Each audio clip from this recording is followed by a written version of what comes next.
ছুটির দিনে স্পেশাল মানুষের জন্য স্পেশাল যে কোনো রান্নাই কিন্তু খুব সুন্দর একটি মুহূর্ত নিয়ে আসে। তো আজকে আমি রান্না করেছি বিরিয়ানি, সেটা আমার স্পেশাল দিনে স্পেশাল মানুষের জন্য।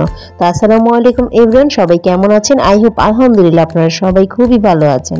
তো স্বাগত জানাচ্ছি আমার মিসেস জয়রুল ড্রিম পেজে। তো আজকে আমি রান্না করেছি হচ্ছে বিরিয়ানি, আর সেটা কিন্তু চিকেন দিয়ে রান্না করেছি। আর চিকেন বিরিয়ানি পছন্দ করে না এমন লোক খুব কমই আছে। অনেকে শরীরের স্বাস্থ্য সুরক্ষার জন্য গরুর মাংসটা অ্যাড করে না, কিন্তু বেশিরভাগ মানুষই কিন্তু মুরগি দিয়ে বিরিয়ানি রান্না করে খেতে অনেক বেশি স্বাচ্ছন্দ্য বোধ করে। আর তাই আমিও কিন্তু সেই কাতারই পড়ে গেছি। আর আজকের বিরিয়ানি রান্না করার জন্য আমি এখানে মুরগি নিয়েছিলাম, আর চিনি গুঁড়া চাউল, পোলার চাউলের প্যাকেট নিয়েছিলাম 2টা, আর সেটা দিয়ে কিন্তু আমি ঝটপট রান্না করে ফেলেছি আমার বন্ধের দিনে স্পেশাল মানুষের জন্য স্পেশাল একটি খাবার। তো এখানে প্রথমেই আমি সমস্ত মশলাগুলো আগে ভালো করে কষিয়ে নেব বিরিয়ানি রান্না করার জন্য।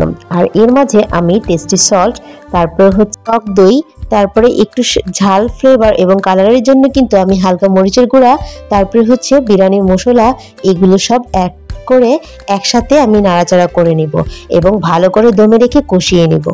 তারপর যখন এটা ভালো করে একসাথে মিক্স হয়ে আসবে তখন কিন্তু এর থেকে অনেকটা পানি উঠে আসবে। আর যখন টক দইটা দিয়েছিলাম তখন কিন্তু আমার ফ্রিজে ছিল টক দইটা, আগে থেকে নামানো মনে ছিল না, তাই আমি টক দইয়ের যে চাকাটা ছিল সেটাই কিন্তু দিয়ে দিয়েছি। তারপরে একটু ফ্লেভার ঝালের মধ্যে একটু মিষ্টি আমেজ হওয়ার জন্য আমি এখানে কিন্তু সামান্য পরিমাণে চিনি অ্যাড করে দিয়েছি। আপনারা চাইলে চিনিটা দিতেও পারেন, আবার অনেকে চাইলে অ্যাভয়েডও করতে পারেন।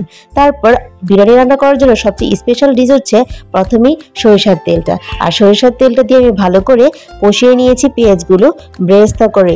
তারপরে হচ্ছে আমি সেই ধুয়ে রাখা আমার চিনি গুঁড়া চাউলের যে প্যাকেট ছিল সেই পোলার চালগুলো আমি এখানে ভালো করে দিয়ে ভালো করে ভেজে নেব। তারপর এখানে পরিমাণ মতো পানি দিয়ে আমি এখানে কয়েকটা কাঁচামরিচ অ্যাড করে দিয়েছি, যেহেতু কষানোর যে মাংসটা ছিল সেখানে কিন্তু পর্যাপ্ত পরিমাণে ঝাল অ্যাড করা আছে, তাই এখানে পরিমাণ মতো আমি কয়েকটা পিসই মরিচ অ্যাড করে দিয়েছি। তারপরে ভালো করে নেড়ে চেড়ে যখন দেখেছি আমার এটা হয়ে এসেছে তখন আমি সেই মিক্স করে জাল দিয়ে রাখা বিরিয়ানির জন্য সেই মাংসগুলো এখানে অ্যাড করে ভালো করে নেড়ে মিক্স করে নিব।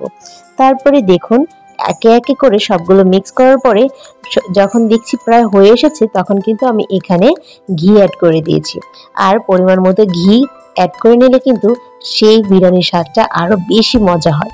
তারপরে প্রত্যেকটা চালের সাথে যখন মাংসগুলো একসাথে মিশে আসবে তখন কিন্তু আমি এটা ভালো করে নেড়ে নিচ্ছি। আর এখন ঝরঝরা টাইপের হয়ে আসছে, তার জন্য আমি যাতে এটা আরো ভালো করে সফট হয় এবং খেতে আরো দারুণ হয় আমি আরো কয়েক মিনিট ভালো করে দমে রাখবো। ফাইনালি আমার 10 থেকে 15 মিনিট দমে রাখার পরে কিন্তু রান্নাটা কমপ্লিট হয়ে আসছে। তো বন্ধুরা, আমার এই সংক্ষিপ্ত শর্টকাটে সহজ বিরিয়ানি রেসিপিটি আপনাদের কাছে কেমন লেগেছে পুরোটা ভিডিও না টেনে দেখে অবশ্যই কিন্তু গঠনমূলক একটি কমেন্ট করে যাবেন। তো আজকে এই পর্যন্তই বন্ধুরা, আল্লাহ হাফেজ।